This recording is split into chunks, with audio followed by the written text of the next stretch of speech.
Hi there, and welcome to this week's edition of Top End Track Talk. I'm Andrew O'Toole, and today we'll be having a look at this coming Saturday's meeting here at Fanny Bay. Of course, it's a feature day of racing, the Shenanigans St Patrick's Day meeting, and it's set down for the 13th of March.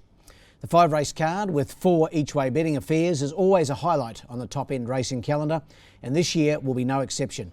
Unfortunately, the weight for age 1300 metres was abandoned due to a lack of acceptors, but nevertheless there is no shortage of quality gallopers down to do battle this coming Saturday. The big day will get underway at 2:26 p.m. with the last, the $40,000 Shenanigans St Patrick's Day Cup, time to go at 4:55 p.m. The TAB marquee will be in full swing all day with plenty of entertainment for the patrons, and it promises to be a superb day on and off the track. The opener is the Pot of Gold handicap. It's a 0 to 58 event, and this one over 1300 metres. And with 10 acceptors, it's the biggest field of the day. And in the opener, my numbers are 4, 1 and 3. Not an easy affair to start the day, but a really good race to kick us off. And I've gone here with number 4, I'm a Puppet, from the Gary LaFoe stable, and to be ridden by Paul Shires. Paul's been in great form since returning to the saddle. He rode a treble last weekend in Alice Springs, so he's in red hot form and has some good mounts here on the day. I'm a Puppet was the last start winner in the hands of Shearsy for Gary, of course, on the 19th of February. Beat extolment on that occasion. Goes up in weight a couple of kilos and also 100 metres in distance. But the way this mare's racing, I think she'll take plenty of beating. 4 on top for me. To beat number 1, the last start winner, Bon Air from the Phil Cole stable. Alice Lindsay. Great to see Alice back in winning form here a week ago.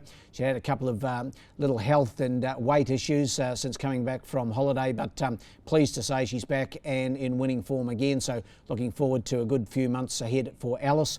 Has the 2 kilogram claim here on Bon Air. Has a good record at the trips, won 3 times from 14 starts, and that last start win was impressive.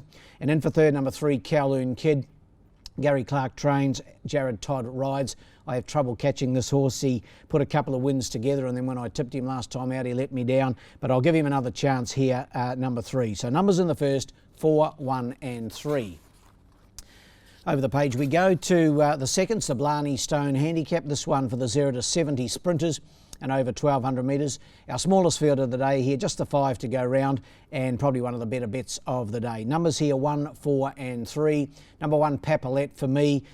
He's won his last 2, this son of Epaulet, in impressive style. Last time out was in 0 to 76 grade. He's actually going down in grade to this 0 to 70. That said, he does carry 4 kilograms more than last time out, but Jared Todd knows him well. He's ridden him to his last 2 wins, and I think he can make it 3 in a row. 1 on top. To beat number 4, Torchbearer.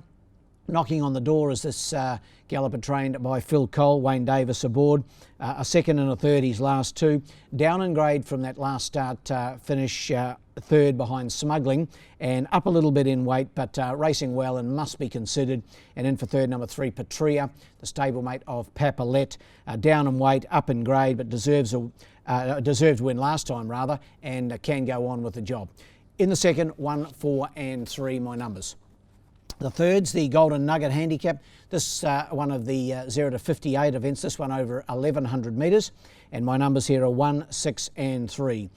He was disappointing last time out and the start before, number 1, Hustlin' Humph, but good, winning 3 starts back in the hands of Alice Lindsay. Alice goes back on, claims the 2 kilograms, takes his weight down to 57.5. He's down in grade from that 64 event last time to the 58.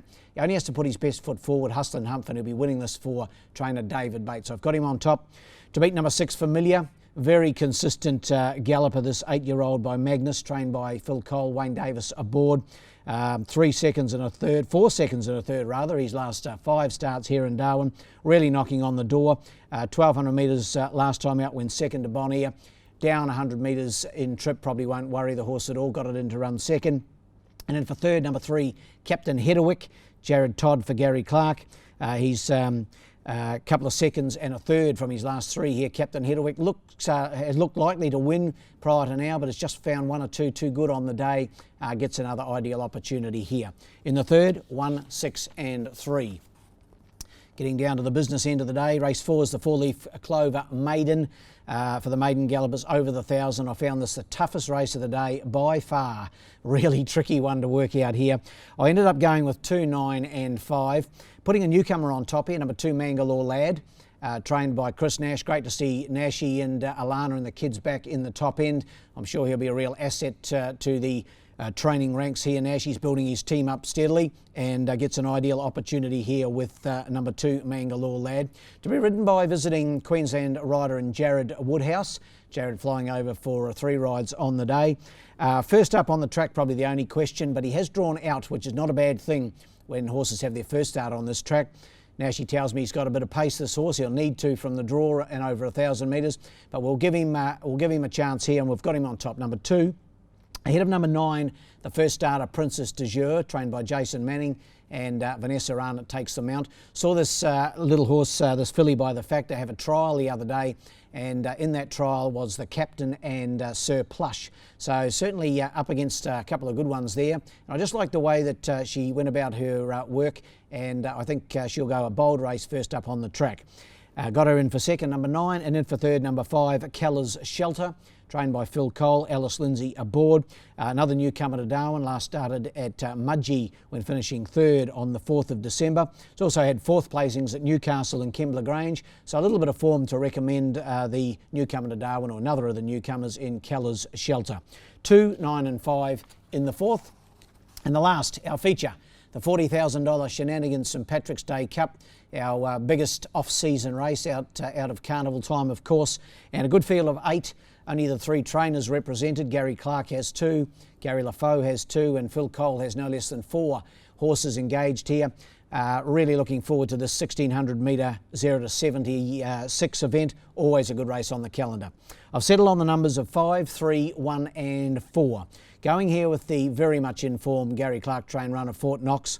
Jared Todd takes the mount. That combination, of course, won the event last year.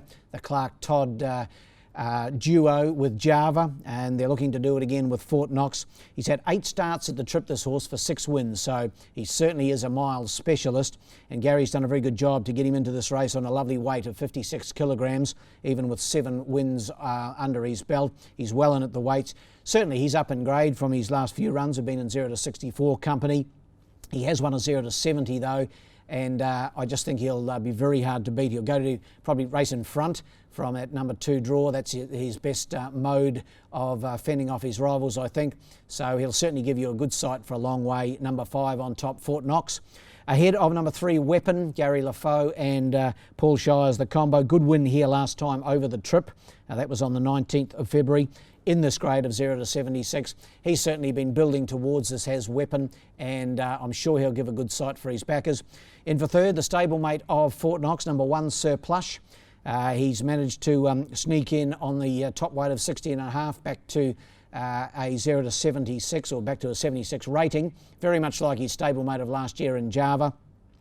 And he's to be ridden by Kim Gladwin. Great to see Kimmy back in the saddle. Had a hairline fracture of an ankle and has been off for a number of weeks. He's only taking the 1 ride on the day. He's got to wait all day, and I think he'll have a great sight here aboard Sir Plush. Trialled nicely, as we mentioned earlier when talking about Princess de Jure, behind the captain here just last Tuesday. And I'm sure he'll give a good sight, number 1, Sir Plush. And our 4th selection, good to see this horse back in Darwin, I Am the Fox, now in the Gary LaFoe stable, and Jason Lyon makes the trip up from Victoria to ride. This horse has won 4 races in Darwin back in 2018, including 3 over 1,600 metres. He's in recent times been trained by Jamie Edwards. He's had a couple of wins recently at Kyneton and Terang, and he really adds to the puzzle in what's going to be a good renewal of the Shenanigans St Patrick's Day Cup. Numbers in the big one, 5, 3, 1 and 4. Best bets on the day. We'll throw another couple at you this week. Race 2, number 1, Papillette. Race 2, number 1, Papillette. And then the last, the big one, race 5, number 5, Fort Knox. So going with the Gary Clark and Jared Todd combo for the 2 best bets on the card. Well, that wraps up this edition of Top End Track Talk. We'll be back in advance of our next meeting in just under a fortnight's time, which will be a Friday fixture on the 26th of March. Enjoy St Patrick's Day. Always a great day's racing, a great day to let your hair down. And until next time, good luck and good punting.